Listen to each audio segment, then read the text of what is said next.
We'll be covering each topic, inshallah, with a distinguished panel that we have right here. We'll be introducing them prior to their talk. We'd like to request that you silence your cell phones and also keep conversation to a minimum to respect everybody else here and the speakers. So today's topic is to cover achieving a balance between mind, body, and soul, and we will be starting actually with the body. And I'd like to introduce Nadine Abu Jabara. She is the founder and executive director of Naduna, a health and fitness organization aimed at changing our ummah, 1 calorie at a time. After going through her own weight loss journey of losing 65 pounds, she realized that our community was at a great loss for health and fitness awareness. Nadine recently left her engineering career to pursue health and fitness full-time. She is a personal trainer, youth empowerment coach, and author. Her direct mentors are amongst the most elite fitness trainers who travel worldwide, training fitness professionals, athletes, and celebrities. Please welcome Nadine.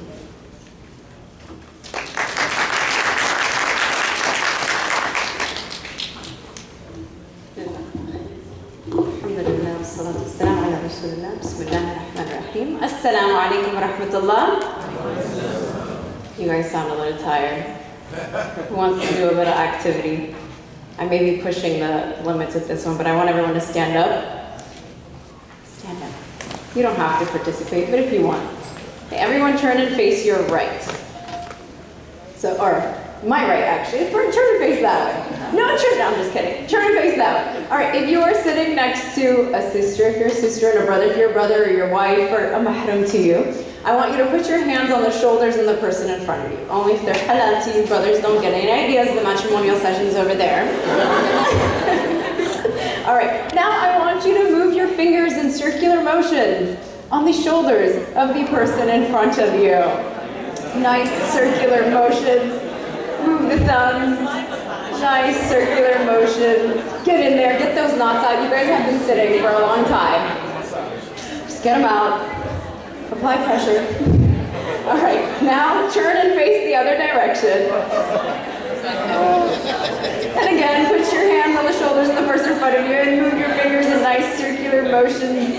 Mahram to mahram, sister to sister, brother to brother, Omar. Good, nice, good. That's good work right there. All right, nice. All right, now have a seat.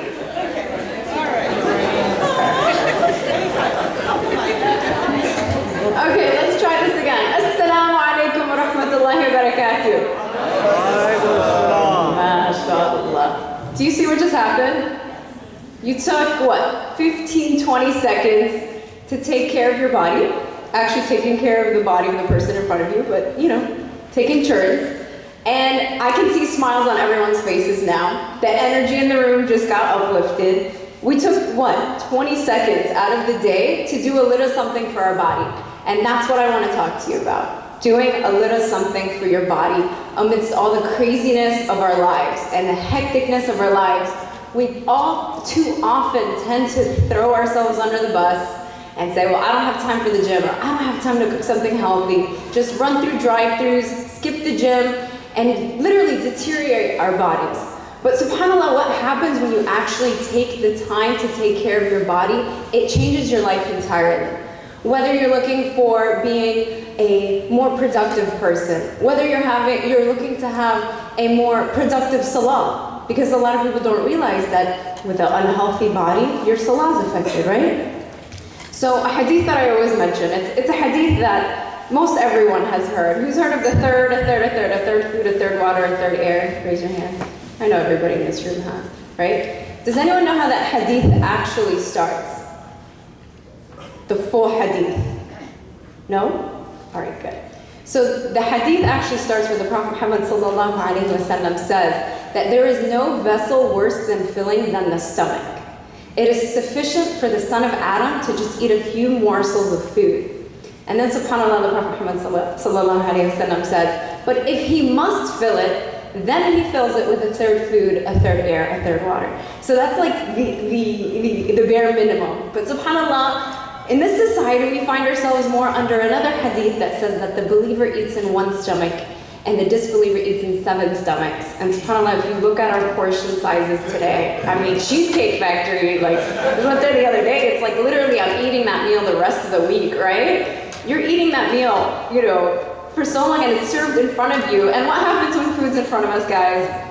We eat it, and then after we finish eating it, we're like, oh, I wish I didn't eat that much, and I'm never gonna do that again, and then dinner comes along and we do it all over again. But subhanAllah, if we start to think about it, and we start to really internalize these different teachings that we've learned from the Prophet Muhammad sallallahu alaihi wasallam and the Sahaba, who has a piece of paper in front of them? Everybody, piece of paper? Can I have a piece of paper, please? Anyone? All right, if you have a piece of paper, I want you to hold it up, or a flyer, or something, a piece, anything. Good. Now I want you to take it, and I want you to fold it in half. All right, if you have like the ISNA program, rip a page out, like from yesterday. So we don't rip anything you actually need out. Rip a page out, share with the person next to you, and I want you to take the piece of paper, and I want you to fold it in half. And then I want you to fold it in half again. And then I want you to fold it in half again. Everybody have a piece of folded paper that looks like this, just about? Fold yours one more time. Good job. All right, now I want you to unravel it. And now I want you to put it on your stomach. And I want you to tell me what this is. Exactly, it's an 8-pack or a 6-pack. So the stomach of the Prophet Muhammad sallallahu alaihi wasallam was described as a piece of paper that was folded in half, and then folded again, and then folded again, and unraveled. So, subhanAllah, the stomach of our Rasulullah sallallahu alaihi wasallam was cut, as they say, or as guys say these days, he had gains, right? SubhanAllah. So not only was he, you know, subhanAllah, super pious and worshiping Allah and doing all the things that we're taught to do. You know, growing up, it's all about salah, salah, salah. Did you get your prayer? Did you miss your prayer? Get on your prayers. Did you give your zakat? You know, doing all these pillars. And subhanAllah, growing up, I never used to hear, are you taking care of your body? Did you eat healthy today? Did you exercise today? Because you know what, without your body, you can't do any of that. If you're sick, la qadrallah, in a hospital bed, can you really worship Allah the way that Allah deserves to be worshipped?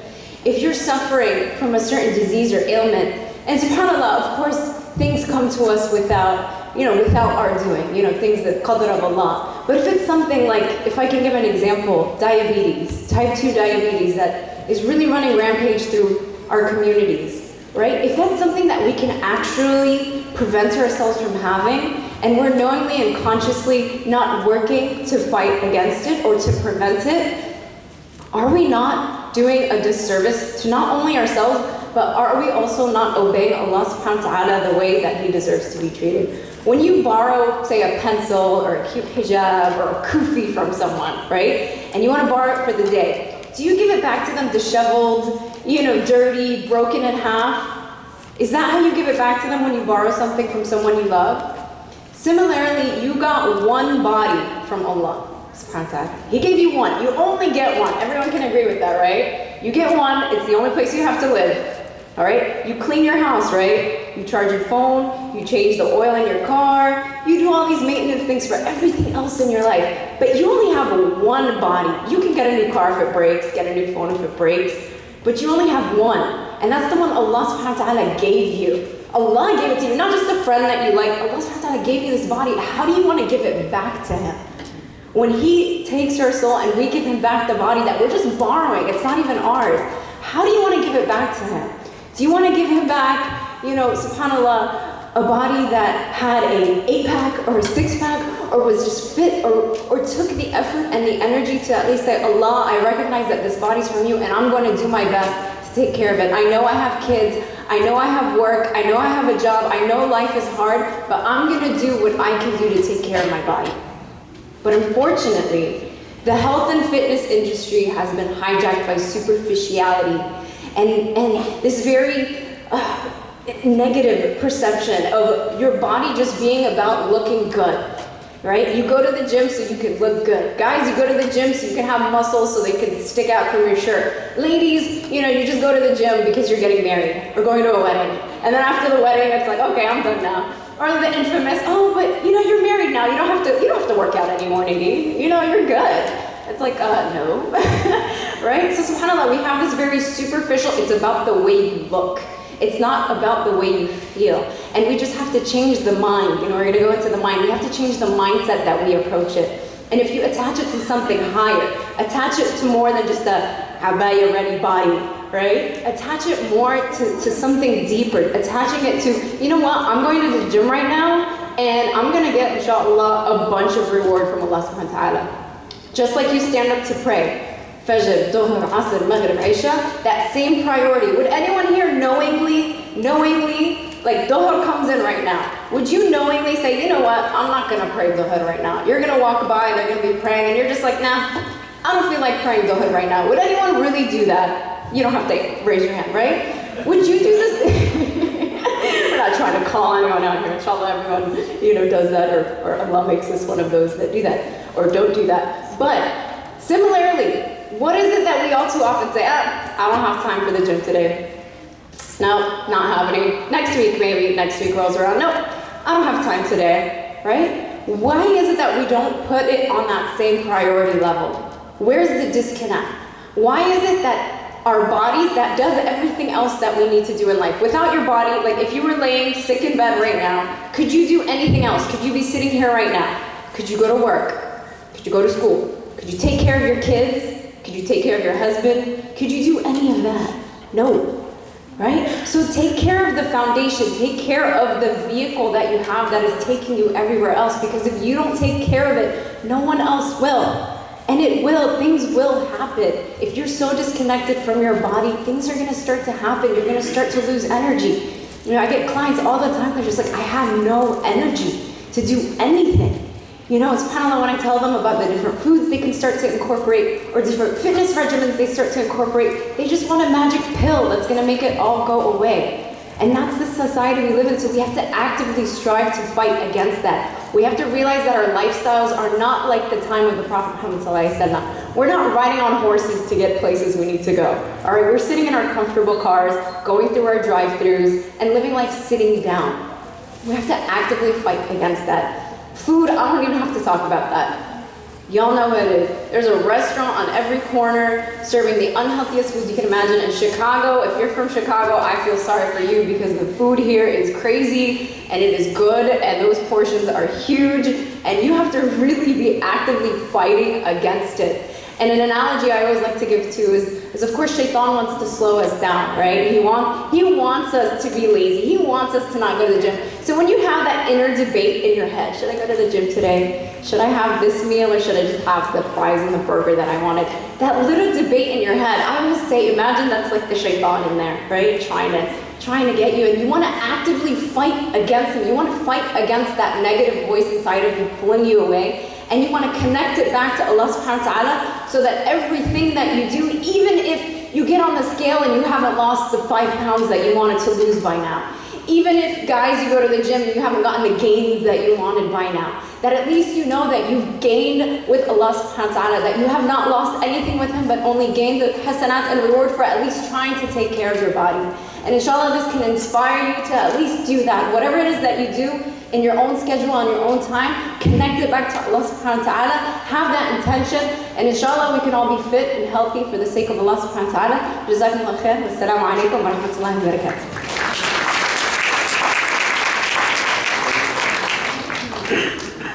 Thank you, Sister Nadine, and thank you for making my notes an 8-pack too. Can I just say something really quick? It's like the positions that we go into Salat, those are like yoga positions that we're really doing. Allah gave us that. You don't even realize that. You just kind of clicked on me, because everyone's like, you do yoga, I'm like, I am doing yoga, right? Right? So the sister was speaking to the fact that the positions that we make in Salah 5 times a day are so similar to yoga. So that was a good connection. And I think that there's something online that actually speaks exactly to that. They have the same poses and they show the connection, how it's so similar. So, okay, we'd like to move on to the mind, and to speak about that we have Brother Omar Mehmood, who was born and raised in Southern California. He completed his undergraduate studies at the University of California, LA, where he double majored in psychobiology and Arabic. He then studied Islamic sciences in the traditional seminary known as Dar al-Mustafa. He later completed a PhD in clinical psychology at Wayne State University and is currently a staff neuropsychologist in Los Angeles. He serves as a national advisor to the Muslim Youth of North America, MINA, and is on the board of directors for Access California Services, a community-based agency that provides social services to the Arab American and Muslim populations in Southern California. He is active in efforts to promote the development of Islamic identity in Muslim youth through spirituality, counseling, recreation, and the arts. Please welcome Brother Mehmood.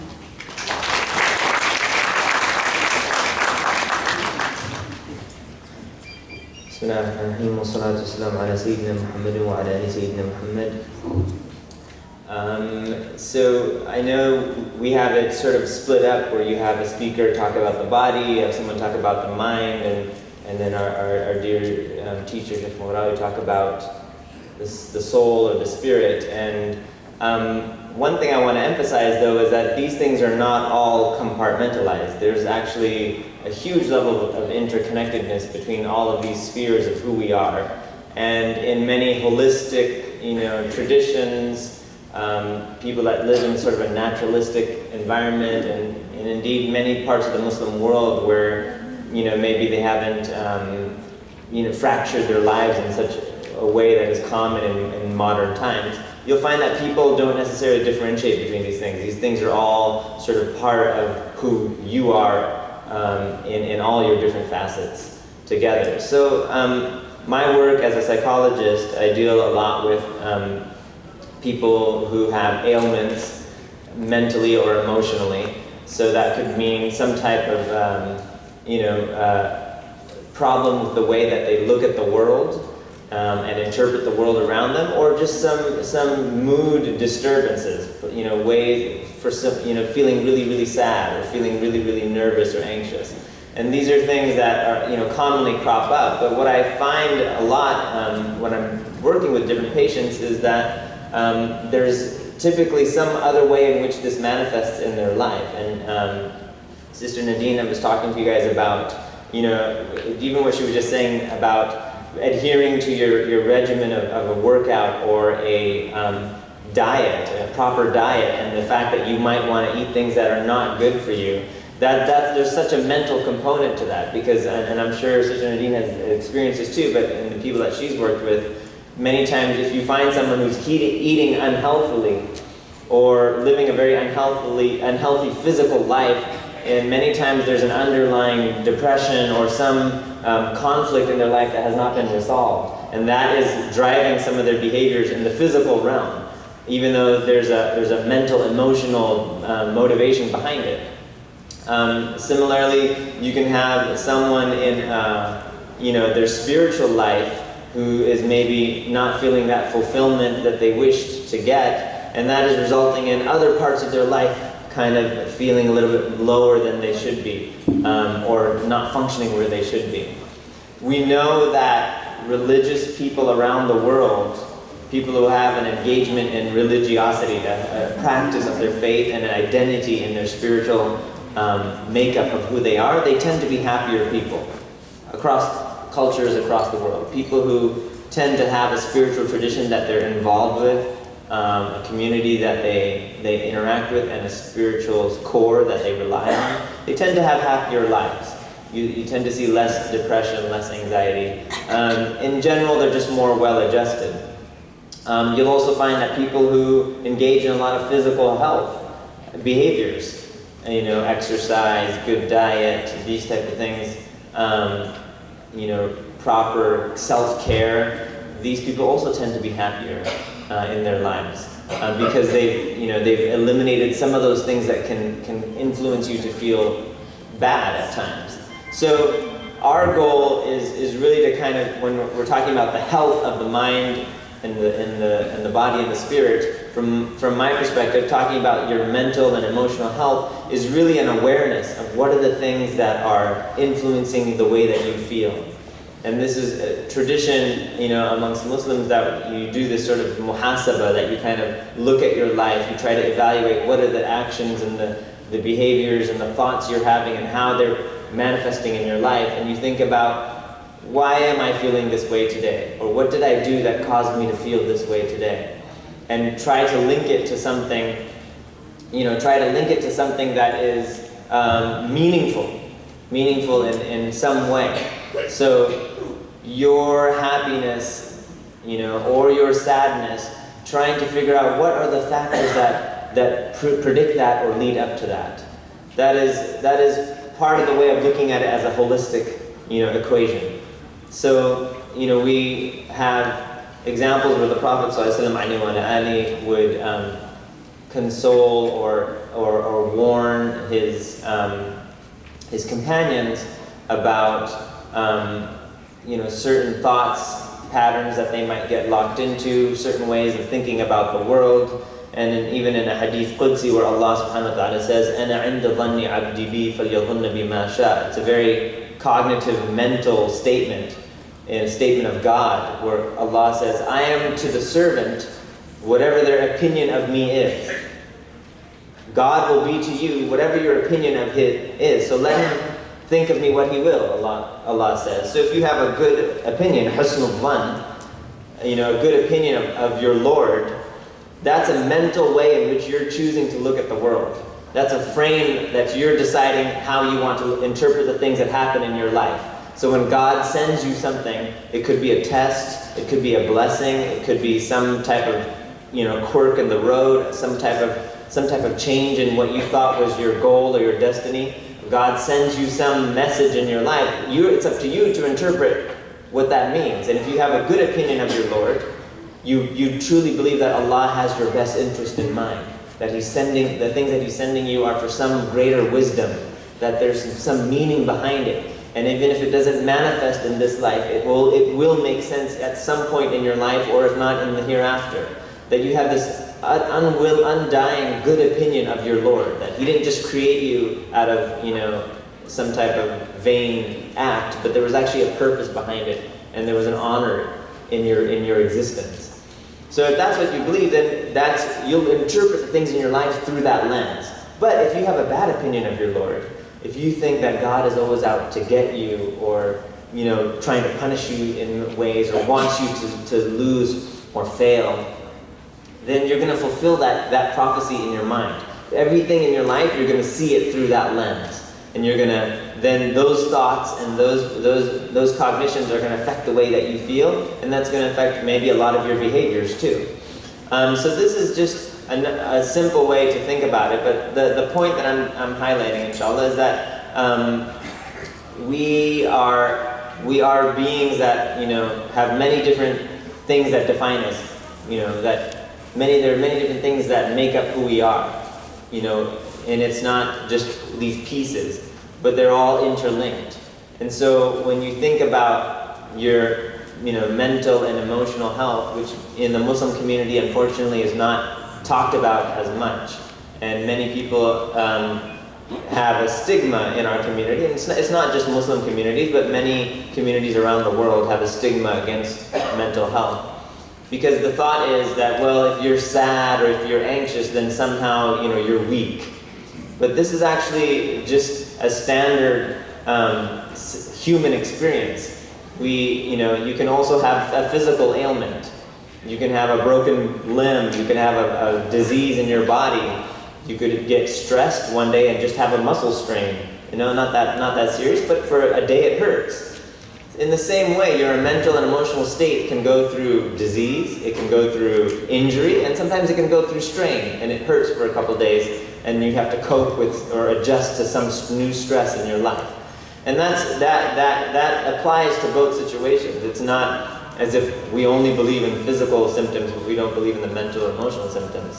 Someone once asked me, does depression exist in Islam? So I said, well, does diabetes exist in Islam? Those two questions are basically equivalent. Either they both don't exist, in which case you just believe in qadr of Allah and these are things, and that's fine. If you're consistent with that, that's fine. Or they're both manifestations of tribulations that human beings go through, that every human experiences. And we know in the famous dua of the Prophet ﷺ, when he taught his companions to seek refuge in a list of many different things, the first two things he mentions in this particular dua is Allahumma inni a'udhu bika min al-hammi wal-hazan. Oh Allah, I seek refuge in you from sadness and depression. That these were considered human emotional states that everybody goes through. It's not a strange or unique situation. So that's what I wanted to share. I ask Allah to rectify our hearts, to strengthen our bodies, to keep our souls on the straight path, and to remove and dispel all the worries and concerns and despair and sadness that may have befallen any of us in our ummah. Sallallahu alaihi wasallam.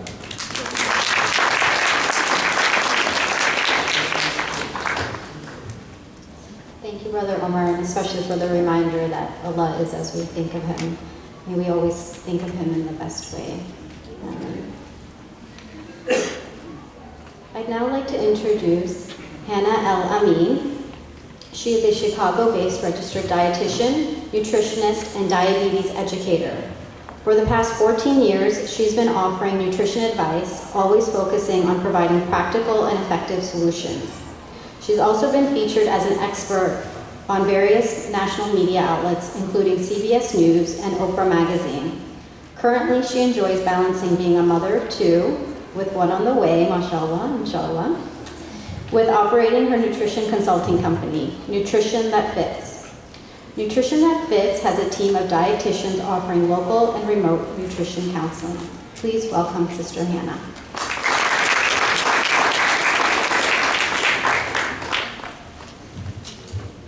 Thank you, Shazia, for the introduction. Assalamu alaikum.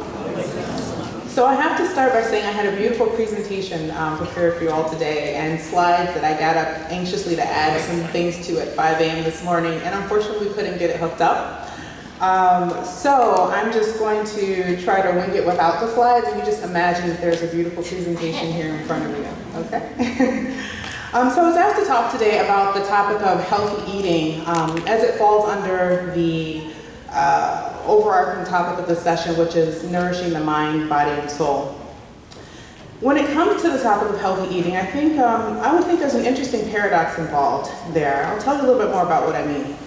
At any given time, most people would say that they would like to improve something about their diet or about their health, and many of those people who feel that way would say that they don't know where to start. Would you all agree?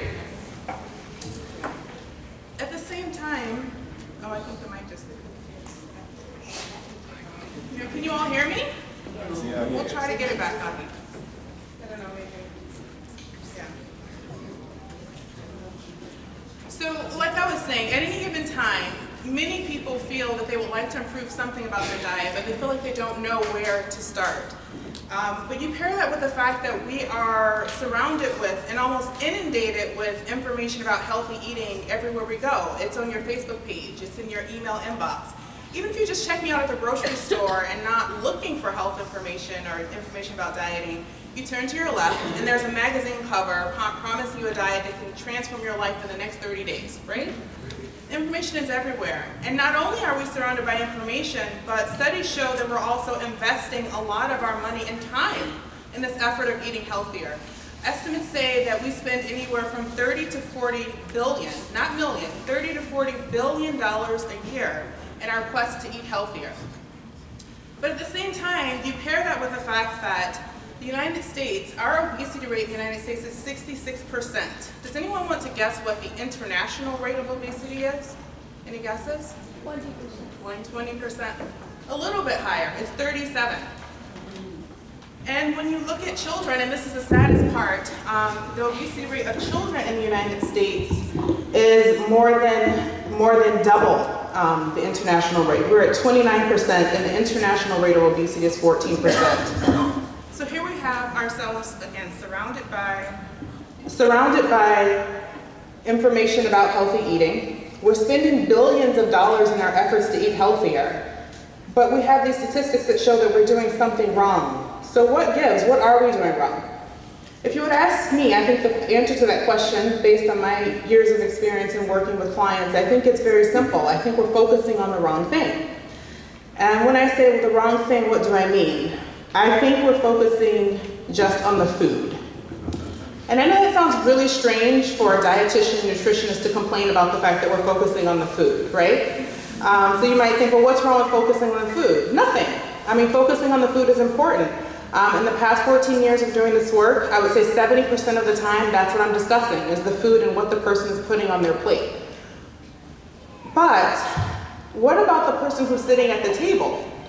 You know, we all have information. Many of us know what to do. If I were to ask most of the people in this room, do you feel like you have a pretty good idea of what you should be eating and what you shouldn't be eating? Most people would answer yes or probably or to some degree. But if I were to ask how many of us eat according to that, you know, maybe fewer of us would raise our hands. Would you agree with that as well? Yes. So I think the issue is that we spend so much time focusing on two simple concepts: what you should eat and how much of it. And we completely ignore the person who's sitting at the table and those unique individual factors that they bring to the table with them. And that actually is what's standing in between the person and them reaching their health goals. It's those unique characteristics that they bring to the table.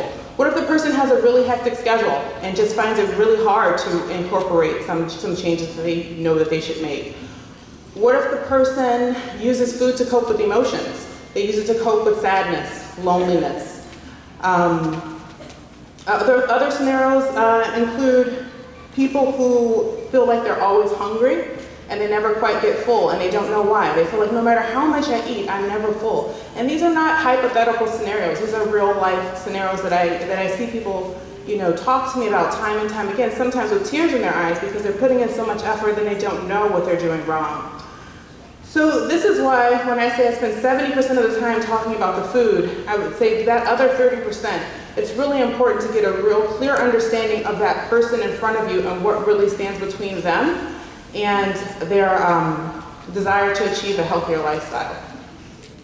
Now, when a person comes in for a session, you know, typically they sit down and we go through a 4-page questionnaire that covers everything from how many hours of sleep are you getting, what's your support network, you know, and also the questions you might expect, like what do you typically eat in a day. So it's really hard to summarize, you know, some of the factors that need to be addressed because they're all unique to the individual, but I'm going to attempt to address some of the most popular ones that I come across here with you today. So going back to this concept of talking just about the food, when we're talking about the food, if you think about it, we're talking about everything that's external, right? And what we need to do is also talk about the things that are internal. And even when we look at our faith and some of the messages about food that we see in our faith, we see that there are hints that that's exactly what we should be doing, marrying the two, marrying the concept of addressing the external factors with the internal factors. If you think about even just the dua that we make before we eat, you know, we say, Allahumma barik lana fima razaqtana wa qina adhab an-nar. Right? What are the messages of that? It says to be mindful of the blessing of our food, right? To ask for goodness in it. And always be cautious of transgressing, as with any indulgence or pleasure that Allah subhanahu wa ta'ala has given us, right? Even just in that simple dua, Allah is showing us you have to be conscious of both the external and the internal as well. And of course, who knows us better than our Creator, right? So again, I'm going to go over what I feel are some of the top 3 overlooked internal factors in my experience in working with clients. The first is poor sleep habits. And I know that probably sounds really strange. Like, what in the world does sleep have to do with food and healthy eating? And I would say more than you could ever imagine. There are so many people who come for an appointment and they are doing everything right. They've got that gym membership. They are going 3 times a week. They're putting the right foods on their plate and the right proportions. But then we get to the part about sleep and they say, well, you know, I get maybe 4 hours of sleep, or you know, I may get 6 hours, but it's broken. I may wake up in the middle of the night. And so when this happens, our bodies when they're not in a state of rest, our cortisol levels increase. So is anyone familiar with cortisol, or have you raised your hand if you've heard that term before? Great. So cortisol is a stress hormone, and when our body is in a state of stress, a few things happen. Some of the most interesting include that we get increased cravings, so you're drawn towards foods that may not be the best for you. But also, even if you're working out and eating properly, your body will not release the fat stores if it is in a state of stress. So it's very important to get adequate sleep. And what's adequate? Anything less than 7 hours of sleep per night is considered mild sleep deprivation. Now I know, as a mother of 2, I know that sometimes that can be tough. But try your best. If you're getting 5, try to aim for 5.5 and then 6 and then 6.5 and then work your way to 7. And if you find that you're getting 7 hours of sleep, but you either you snore at night, sometimes you feel like you stop breathing, or if you wake up feeling tired, even if you're getting 7 hours of sleep, those are signs that there may be something more serious going on, and it may be good to see a medical professional and possibly be assessed for sleep apnea. And some of my clients, when they're getting enough sleep and they're doing everything right, but when they get the proper treatment for the sleep apnea, that's when they start to lose the weight. The second point I want to go over, or the second most overlooked internal issue, is people are just checked out at their meals. Most of the people who come and see me today, they say that, I just sit down at my desk while I'm at work and I just eat my lunch at my desk. And then when I come home, I just eat my meal in front of the television. The first issue with that is that research has shown that people tend to eat more when they're distracted. They simply finish the task. You have a plate in front of you and your task is to complete eating the food on that plate and you're done. And one thing that I encourage people to do is before they even start eating is to ask themselves, are you really even hungry? Or could it be boredom? Could it be a distraction from something else? So actually stop and ask yourself if you're hungry, and if so, how hungry are you? And then serve yourself accordingly. And then to avoid eating with distractions and really try to be mindful as you're moving through that meal, eating with all 5 senses. What I mean is, sometimes people don't even stop to look at their food, to smell their food, to really taste the bites as they go through their mouth. So to really try to be mindful at every step in the meal. Lastly, the other top internal factor that people often overlook is how they relate to food. What do I mean when I say that? Again, sometimes people use food as a way to cope with emotions, like sadness, stress is a common one. And there are many things you can do to cope with those emotions in a healthier way, and so it's important to explore those options, to know that about yourself if you're using food to cope with your emotions, and to explore other options to do that. And if necessary, seek professional help or counseling if you feel like there's a deeper emotional issue that's going on there. And like I said,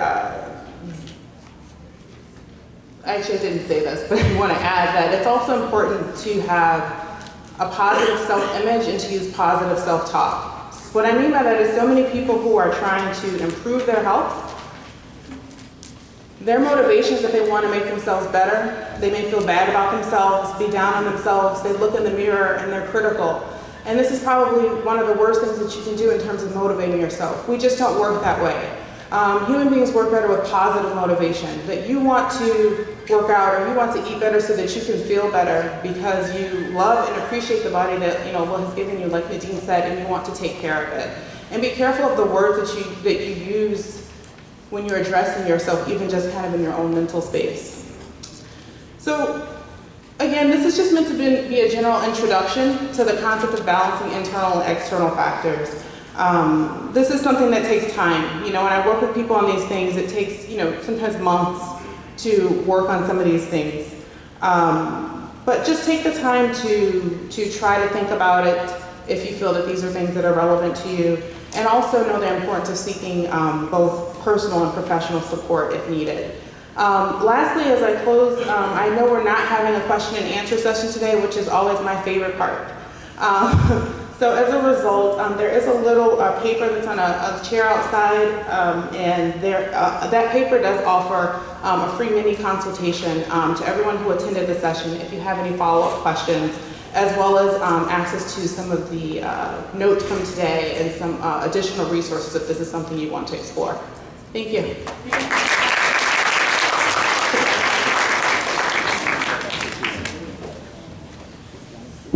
Thank you, Sister Hannah. We have had a request from the audience, which was an excellent one. We have a number of people who have joined the session, mashallah, and they're spilling outside. So we'd like to request for the young brothers, there's plenty of space in the front if you'd like to come up to the front and sit on the floor. Sisters can stay in the back, this was the request, and for any of our more wiser people in the audience to please give them a seat first. So again, if you're in the back and you need a seat, there is plenty of space up front to sit on the floor. I'd now like to introduce our esteemed scholar, Sheikh Mokhtar Maghraoui, to speak on the soul. Sheikh Mokhtar is a renowned scholar in North America and is a foundational scholar for Al-Madina Institute. Originally from Algeria, he is thoroughly versed in the Islamic sciences and holds a doctorate joined between the fields of physics and engineering. His expertise includes the disciplines of Tazkiyah and fiqh, and he is best known for his enlightening retreats and seminars empowering Muslims on their spiritual quest. Please welcome Sheikh Mokhtar.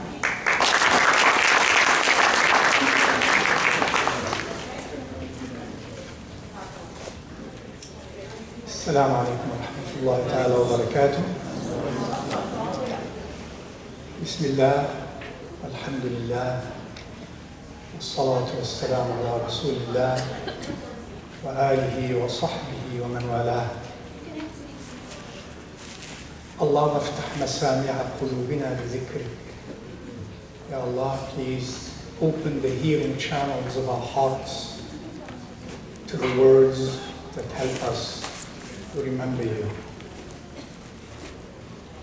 In the context of what was said up to this point, alhamdulillah, pertaining to this integrated whole of the human being, body, mind, and soul, I have to say a few words about this last part, the soul, and I hope as we do that, we connect it to the two previous dimensions of human reality.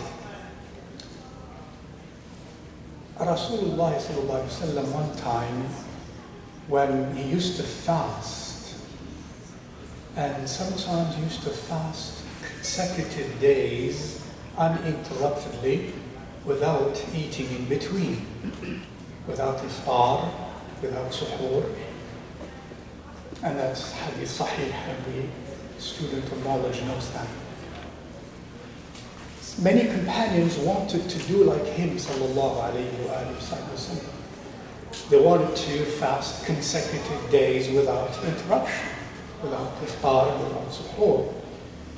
He replied, sallallahu alayhi wa sallam, out of his merciful love and loving mercy, no, you shouldn't do that, because you're not like me. إني لست كأحدكم إني أبيت يطعمني ربي ويسقين. I am not like any one of you. I am one who spends my time and retires in the evenings with my Lord, giving me food and drink. Now that giving me food and drink has nothing to do with physical food and physical drinking. That has to do with the condition, the state of his qalb, of his heart, or of his ruh. Sallallahu alayhi wa sallam, of his soul and his spirit.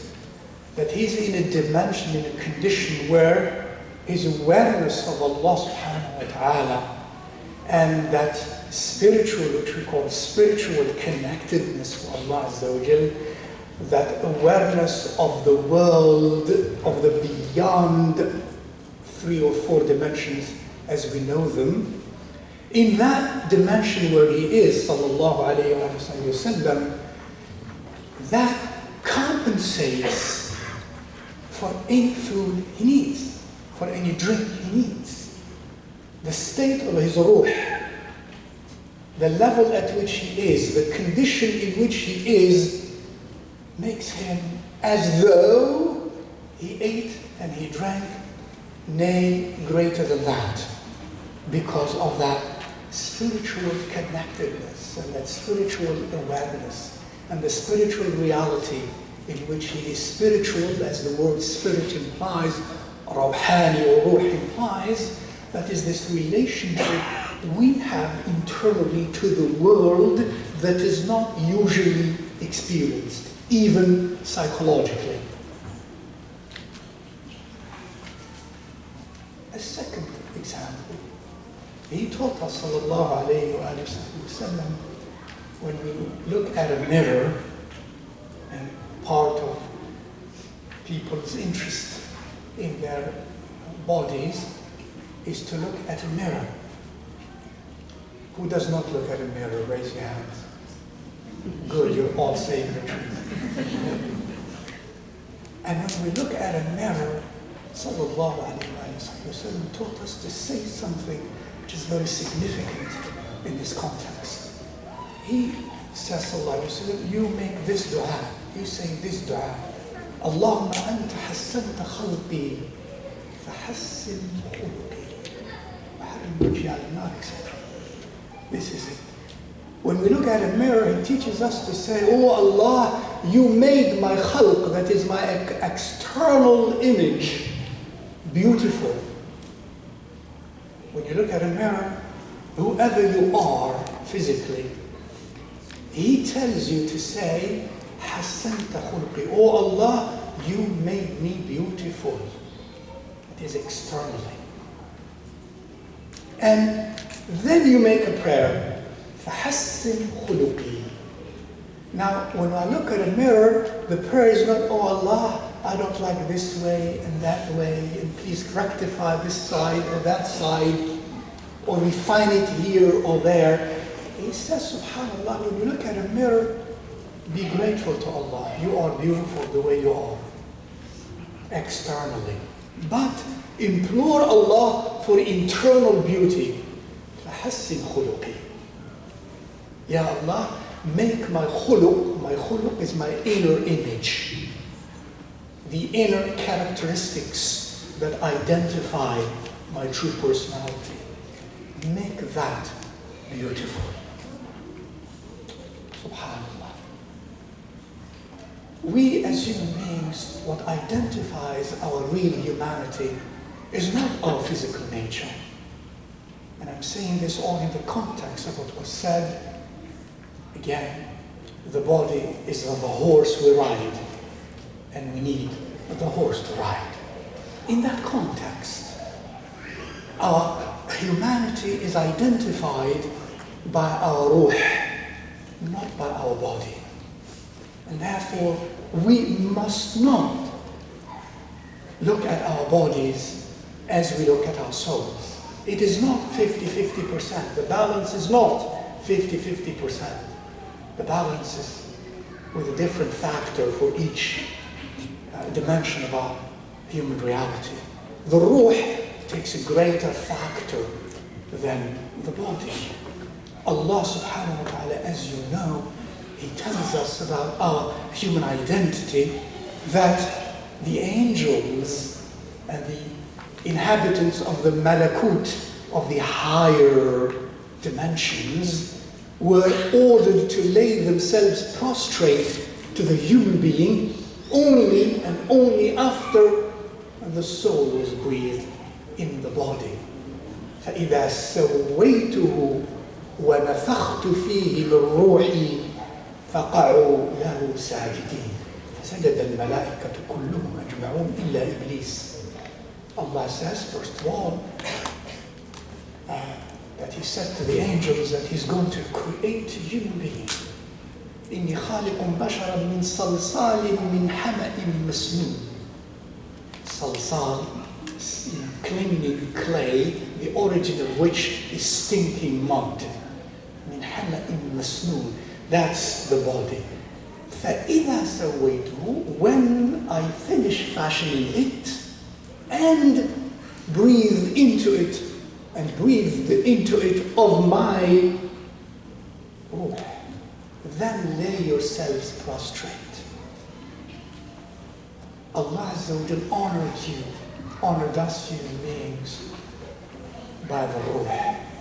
When we have the ruh, the angels were made to lay themselves prostrate to us, in inverted commas, in view of our spiritual reality. I cannot, as a human being, an intelligent human being who has a bright intellect, if I do, I cannot give precedence or priority to anything else in my human identity and reality, I give it precedence over my ruh, my soul. It is, after all, the ruh, not the soul, that is meant to connect to the divine. We do not connect to divine beauty and reality with our bodies, not even with our minds at some proper level, but with our ruh, with the deeper recesses of our ruh, called by some people of Quranic spiritual interpretation as-sir, even the beyond of that. That connects to the divine. That's how we know the divine. That's how we love the divine. Al-mahabba, mahabbat wa ma'rifatu al-khaliq azza wa jal. The creator actually does not take place, of course, in the biological cells of our human identity, nor does it take place even in the human intellect.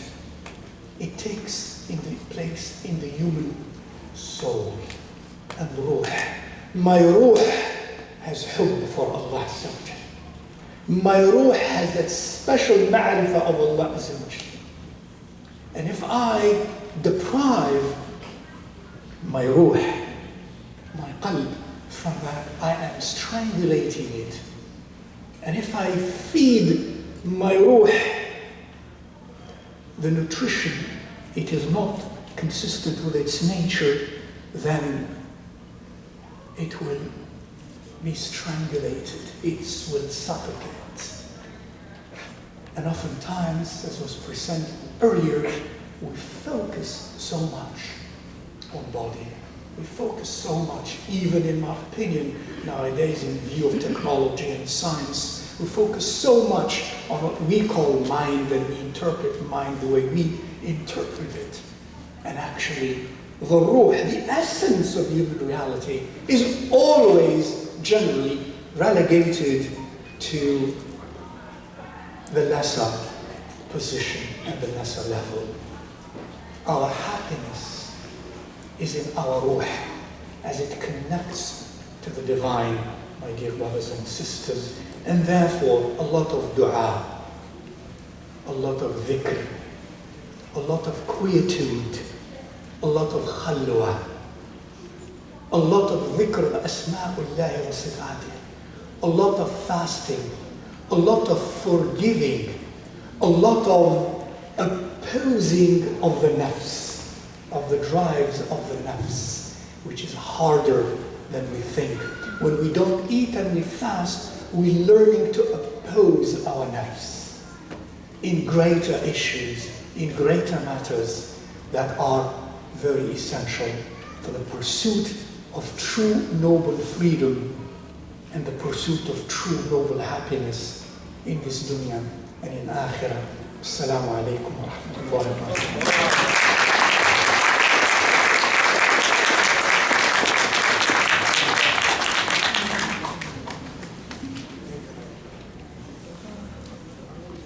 Jazakallah khair, Sheikh Mokhtar. We now have another special guest. Alhamdulillah, I would just like to say that today we were honored not just with 4 speakers, but 5. We have a full house. I'd like to remind people in the back, there is room at the front if you'd like to sit on the floor, and allow for people to still be able to flow in. Our final speaker for today is Mufti Hussein Kamani, who was born and raised in Elizabethtown, Kentucky. His journey to pursue sacred Islamic knowledge began at age 6. By age 9, he was able to complete memorization of the Holy Quran.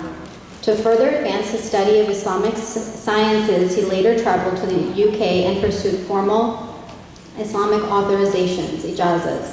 For 7 years, Mufti Kamani studied a rigorous curriculum covering the Arabic language and literature, Islamic jurisprudence, tafsir of the Holy Quran, hadith, Islamic philosophy, and aqidah.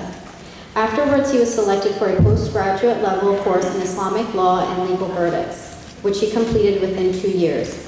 He later earned his graduate degree in business management from the University of Coventry in the UK.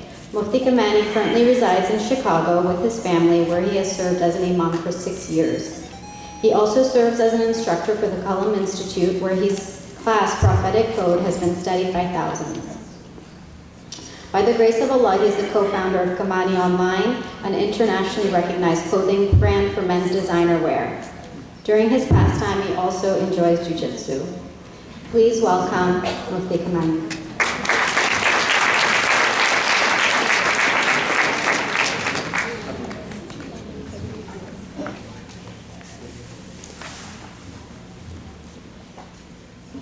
بسم الله الرحمن الرحيم الحمد لله وكفى وسلام على عباده الذين اصطفى خصوصا على سيد الرسل وخاتم الأنبياء وعلى آله الأزكياء وأصحابه الأتقياء أما بعد. As Muslims, our bench and our role model is the Prophet Muhammad sallallahu alaihi wasallam. There is no human being who ever stepped foot on the face of this earth who was more honorable than the Prophet Muhammad sallallahu alaihi wasallam. And all of the beauties that a human being could possess were all gathered in the Prophet Muhammad sallallahu alaihi wasallam. So when we as Muslims study the life of the Prophet sallallahu alaihi wasallam, we don't only study it from an angle that we choose, we should rather study it from all angles, completely understanding who the Prophet sallallahu alaihi wasallam was. Because whether he commanded to do something or not, the fact that that thing existed in the life of the Prophet ﷺ has a unique virtue. The scholars, they discuss that every human being is made of two components. The first component is what they call the khalq, which is the outer shell of the human being. The second is what they call the khulq, or the inner shell, the inner components of the human being. And some scholars, rather than khulq, they use the word amr. So they talk about khalq and amr, the outer and the inner. The outer referring to what can be seen, and the inner are the characteristics. Those things that can only be seen when they're manifested, but you can't actually touch them. You can't actually, hold them. And Allah subhanahu wa ta'ala makes reference to both in the Quran, where He says, أَلَا لَهُ الْخَلْقُ وَالْأَمْرُ تَبَارَكَ اللَّهُ رَبُّ الْعَالَمِينَ. That to Allah belong both aspects. Now, as Sheikh Mokhtar mentioned, there is no doubt, and there should be no doubt in the mind of any person, that if you and I had to choose, and I don't like using this, if or idea. I feel that as people, we should strive to achieve both. Usually if it's an if or, you're not trying hard enough. Not always, but usually that's the case. If you have to choose between one or the other, my spiritual development or my physical development, there's no disagreement that the preference would go to the spiritual development. Because the spiritual development will have great reward in the hereafter, and it has many other benefits. We can talk about this for a long time.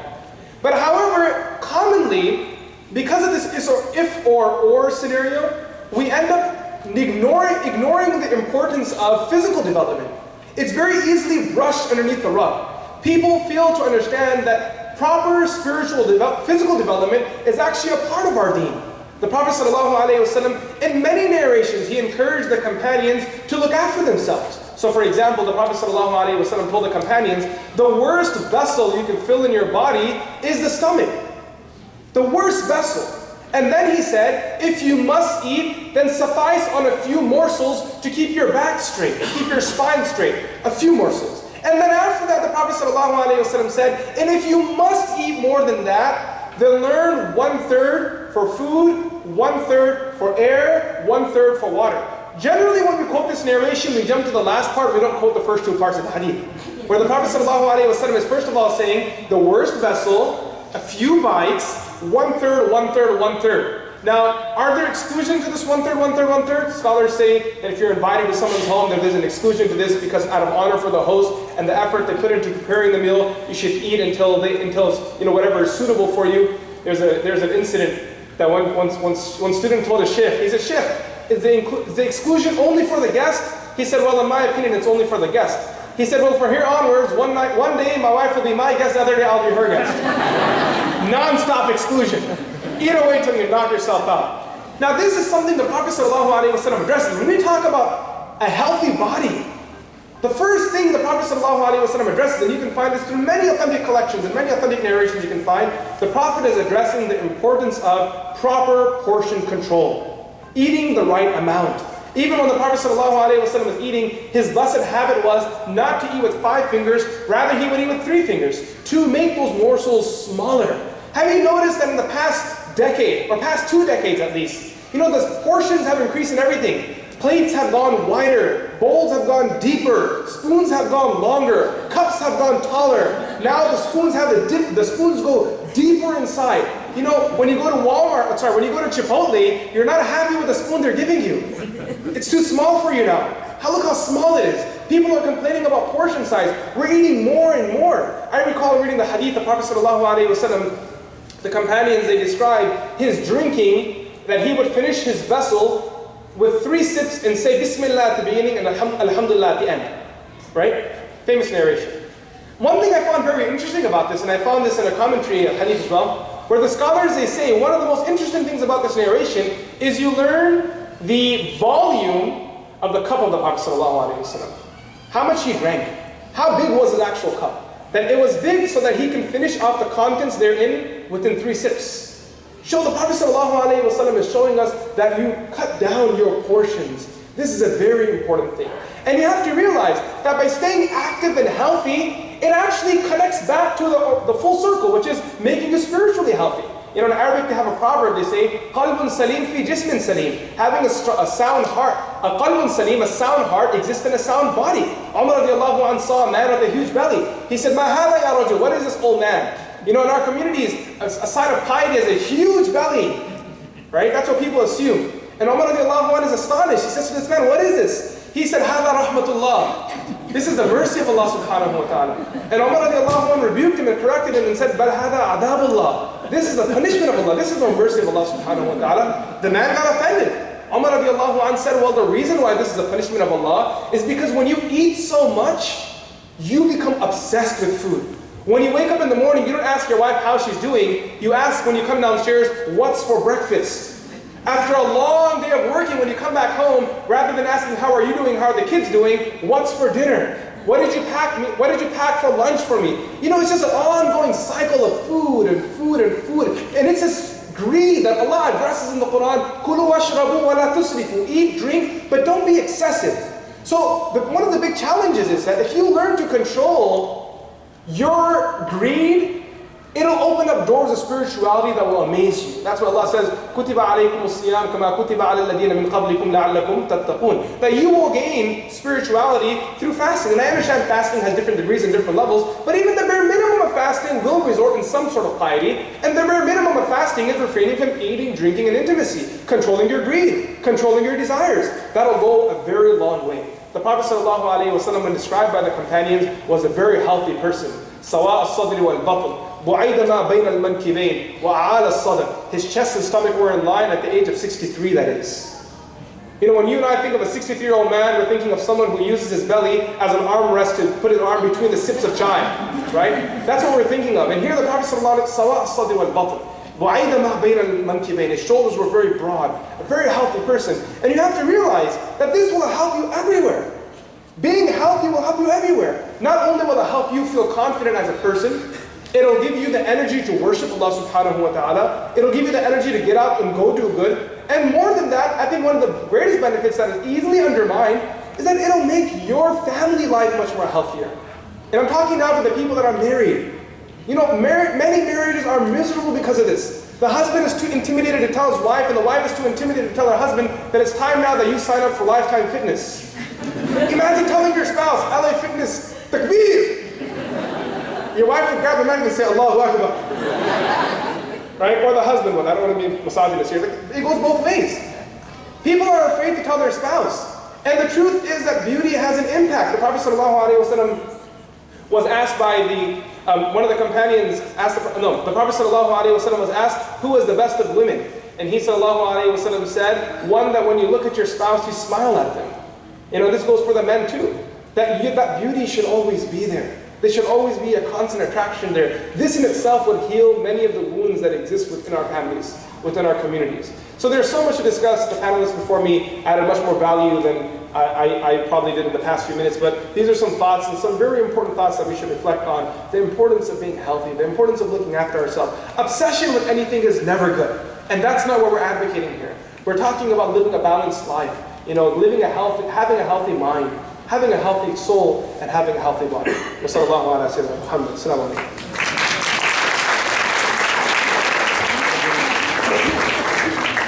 Jazakallah khair Mufti Kamani. We will be, inshallah, wrapping up with a dua by Sheikh Mokhtar. He has graciously accepted our request for him to close us off with a dua. Prior to that, I just have a few announcements. First, there are some evaluation forms for the session. If you have a paper copy, if you could fill that out and bring it up to me at the end, or you can fill out the app. The evaluation and feedback you provide is very helpful. There's also some special gifts and notices that our panelists have provided today. The first is from Sister Hannah. She has a special gift for you all today, complimentary mini consultations and also friends and family discount. If you are interested, she has coupons that you can come after the session and get directly from her. And Sister Nadine also has her fitness DVDs. This is the first ever hijabi female DVD for a total body workout. There's also no music option if you are interested in that, and of course a music option as well. And if you're interested in learning more, you can follow up with her as well.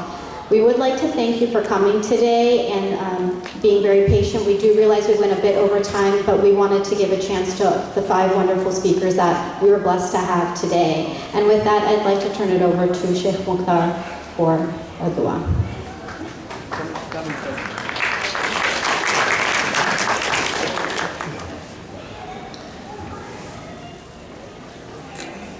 Bismillah, alhamdulillah, wassalatu wassalamu ala rasulillah wa alihi wa sahbihi wa man walah. Allahumma salli wa sallim wa barik ala sayyidina Mawlana Muhammadin abdika wa nabiyyika wa rasulika an-nabiyil ummi ala azwajihi ummahatil mu'minin wa dhurriyyatihi wa ahli baytihi ajma'in. صلاة طيبة مباركة زاكية نامية دائمة بدوامك لا تنقطع أبدا ولا تفنى سرمدا. اللهم يا ربي كما حسنت خلقنا فحسن كما حسنت خلقنا فحسن خلقنا. Ya Allah, as you made our external images beautiful, please let our internal image be even more beautiful. Ya Allah, we grant you to grant us health in our bodies, the health of the righteous in our bodies. Bodies healthy that help us understand you better and that help us worship you better. Grant us the intelligence and the minds of the righteous ones, healthy minds to contribute to knowing you, to contribute to serving you. Grant us, Ya Allah, the freedom, the noble freedom, and the noble happiness of the righteous. Ya Arhamar Rahimin, Ya Rabbal Alameen. Allahumma tahhir qulubana min kulli danasin wa da'. Allahumma zayyin qulubana laka wal yawm al-'ard 'alayk. Ya Arhamar Rahimin, Ya Rabbal Alameen. Waj'al khayra ayyamina وأسعدها يوم ملقاك, and let the most beautiful and happiest moments in our lives, the moment we shall come to you. Ameen. Assalamu alaikum wa rahmatullahi wa barakatuh. Takbir! Allahu Akbar! Takbir! Allahu